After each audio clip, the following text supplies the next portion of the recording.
तो last video में हमने की थी 6.2 का क्वेश्चन नंबर 2, 4 और 6। इसमें हम करने लगे हैं क्वेश्चन नंबर 7। तो हमें क्वेश्चन दिया गया है, which term of AP is -2, 4, 10 up to so on is 148। Last question में भी इसी तरह पूछा गया था। वो पूछ रहा था, ये जैसे हमारे पास टर्म है A1, ये है A2, ये है A3, ये हमारे पास कौन सी टर्म है। हमें क्या फाइंड करना है कि ये टर्म कौन सी टर्म है नंबर वाइज। जैसे ये हमारे पास पहली टर्म है, ये दूसरी है, ये तीसरी है, ये कौन सी टर्म बनेगी हमारे पास। पहले ही बताया था लास्ट वीडियो में कि जो टर्म फाइंड नहीं होगी उसे an का नाम देंगे, या जो लास्ट टर्म होगी वो होगी हमारे पास an हमारे पास कितनी है 148। अब हमें ये जो फाइंड करना है ना, वो ये n नंबर है कि ये क्या है। अब वो फाइंड कर लेते हैं। इसके लिए हमें 2-4 चीज़ें चाहिए, वो हम लिख लेते हैं। पहली तो A1 वो हमारे पास क्या है -2। लास्ट चीज़ है an, वो भी हमने लिख ली है 148। फिर तीसरी चीज़ हमें चाहिए, वो क्या है डिफरेंस। डिफरेंस कितना है हमारे पास इन वैल्यूज़ में, जो कि हमारे पास सॉल्व करके हमारा आंसर आ जाएगा। अब डिफरेंस निकालना है, उसके लिए हमारे पास जनरल फार्मूला है। जनरल फार्मूला हमारे पास क्या है, वो ये है an is equal to, last आपको वीडियो में भी बताया था कि A1 plus bracket n-1 multiply by d. हमारे पास अब इसमें A1 भी है, an भी है, सिर्फ एक टर्म नहीं है, वो है d।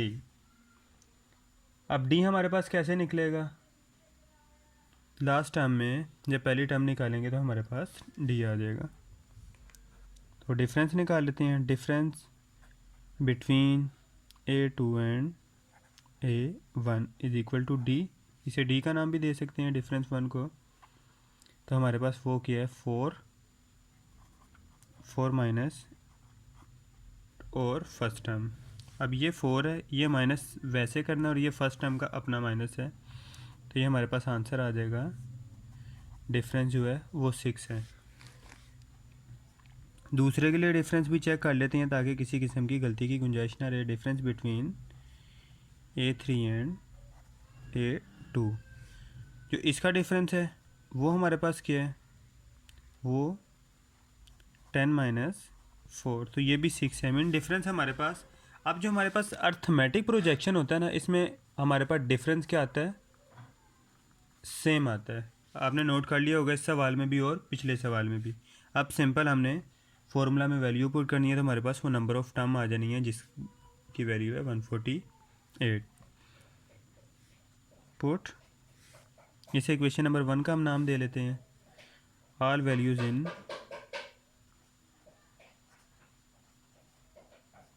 इक्वेशन 1। an की वैल्यू क्या है हमारे पास 148। A1 की पास वैल्यू क्या है -2।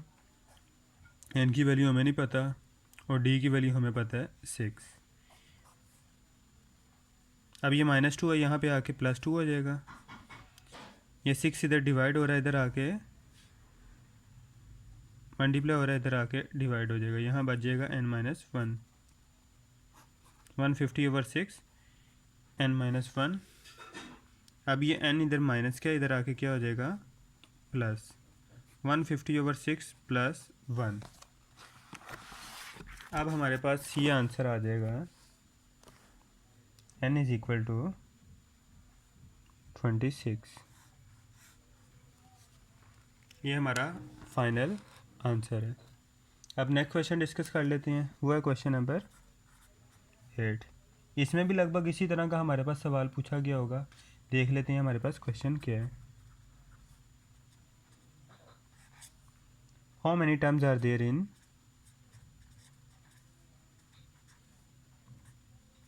The AP? AP stands for arithmetic projection, in which A1 is equal to 11, an is equal to 68 और d is equal to 3।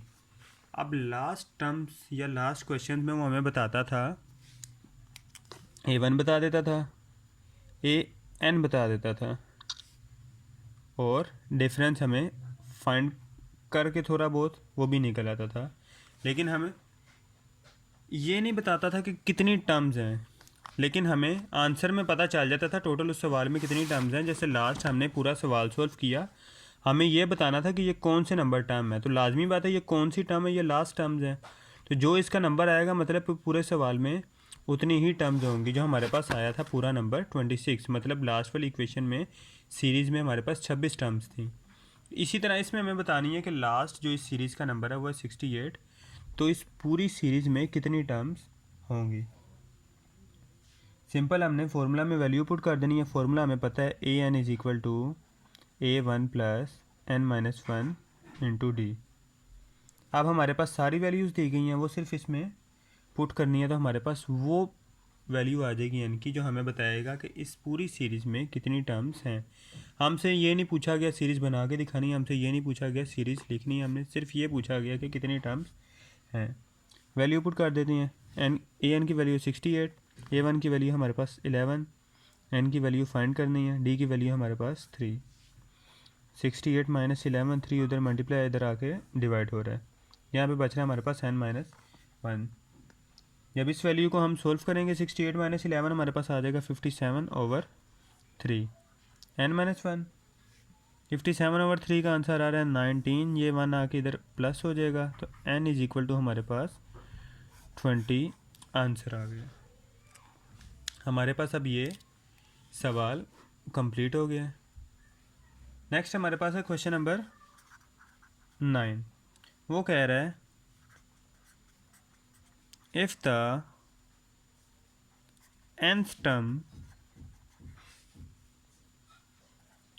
Of the AP, वो कह रहा है जो nth टर्म है जो हमारे पास an है इज़ 3n-1,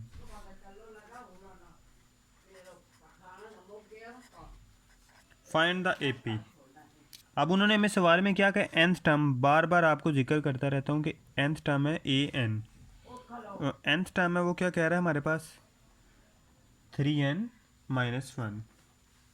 अब वो कह रहा है AP बताओ, अर्थमेटिक प्रोजेक्शन बताओ, हमारे पास सीरीज़ क्या बनेगी। लास्ट टाइम हमें सवाल पूछा जाता था लेकिन सीरीज़ नहीं पूछा था, सीरीज़ क्या है पूछा जाता था, टर्म्स कितनी है, कौन कौन सी बनेगी। इस दफ़ा हमें कह रहा है सीरीज़ क्या बनेगी, तो ये फिर एक्सरसाइज 6.1 वाला तरीका आ जाता है।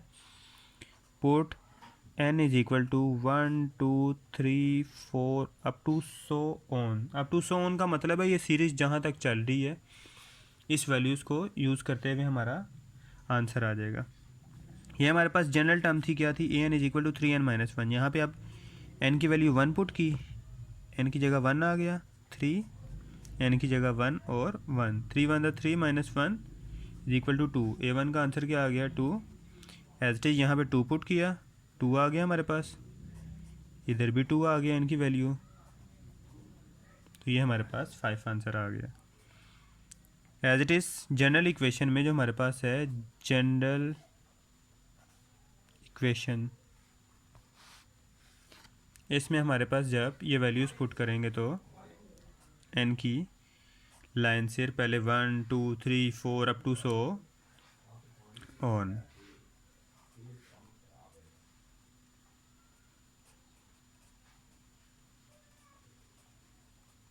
तो ये हमारे पास इस सीरीज़ का आंसर आ गया। हमने कहना है the required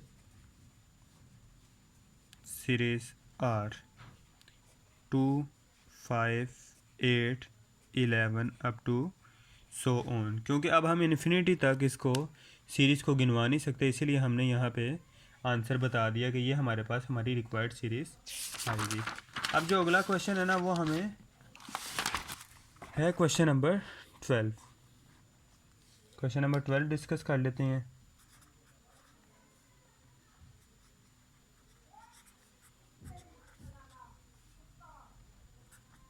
find the nth term of the sequence. वो कह रहा है इस सीक्वेंस की हमें nth टर्म बताओ, find the nth term of sequence. First value है 4/3 का स्क्वायर, सेकंड है 7/3 का होल स्क्वायर, थर्ड है 10/3 का whole square, up to so on. Up to so on में वो कह रहा है हमें nth टर्म बताओ कि हमारे पास क्या है। nth टर्म हमारे पास क्या होती है, an। अब an हमने फाइंड करना है, लेकिन an का हमें जनरल फार्मूला हर वैल्यू में पता होता है। वो क्या है, a1 प्लस ब्रैकेट n-1 और इंटू डी। ये हमारे पास जनरल फार्मूला आ गया। अब हमें ना, अगर आपने नोट किया हो तो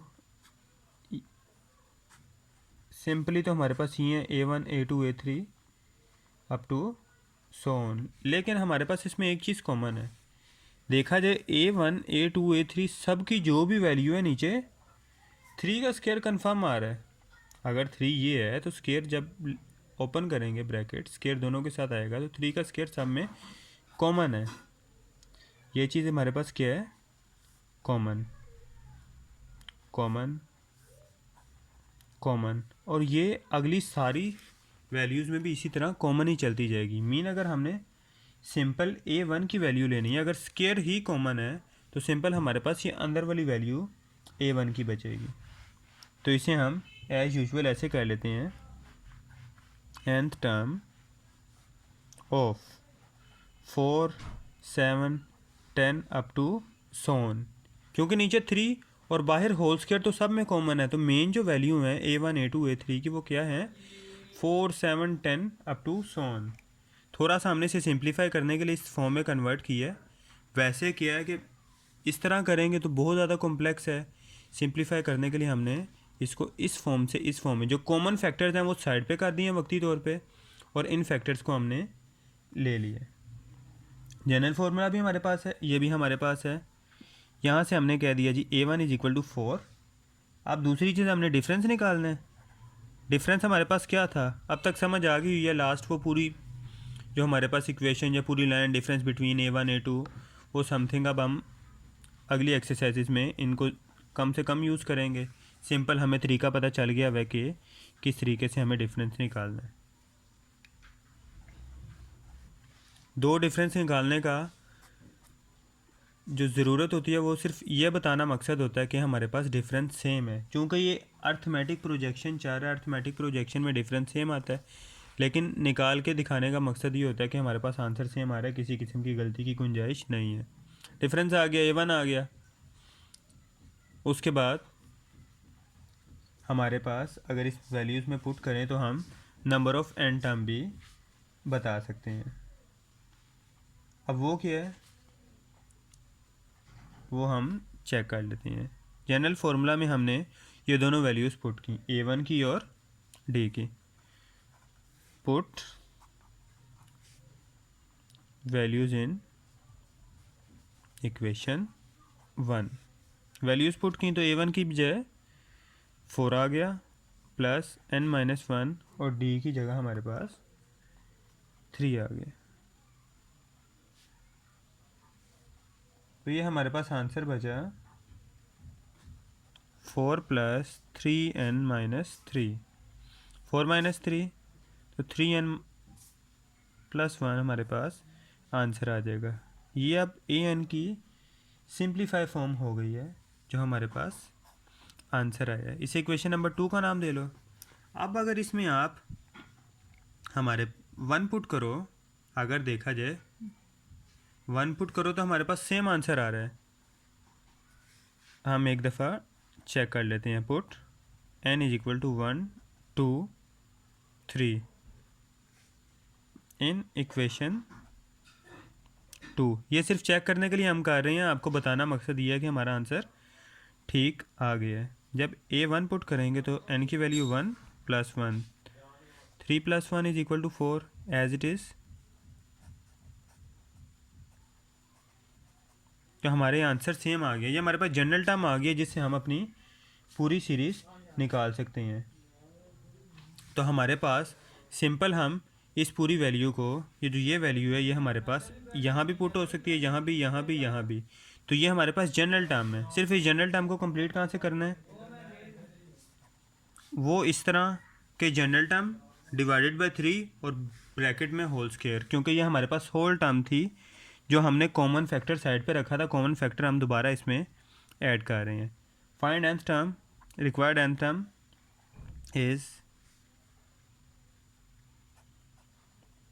देयरफॉर, अब ये हमारे पास 3n+1 और ये ओवर 3 और ब्रैकेट का होल स्क्वायर वो है जो हमने कॉमन लेके वक्ती तौर पे साइड पे रखा था कि हम इसे बाद में यूज़ करेंगे। ये 3 और होल स्क्वायर तो हर टर्म में यूज़ हो रहा है, इसीलिए हम इसे वापस ऐड कर देंगे सवाल में, और ये हमारी nth टर्म आ गई है। an is equal to 3n+1, जिसे हम या तो इस फॉर्म में लिख दो, रिटन फॉर्म में लिखना है तो, अगर मैथमेटिकल फॉर्म में लिखना है तो ये इसका आंसर होगा। अब इसमें आप जो मर्जी वैल्यू पुट कर लें, इसकी अगली सीरीज़ बनती चली जाएगी। नेक्स्ट सवाल पे हम आ जाते हैं। नेक्स्ट सवाल है हमारे पास क्वेश्चन नंबर 13, जो कि इस एक्सरसाइज का फाइनल क्वेश्चन है। Question number 13,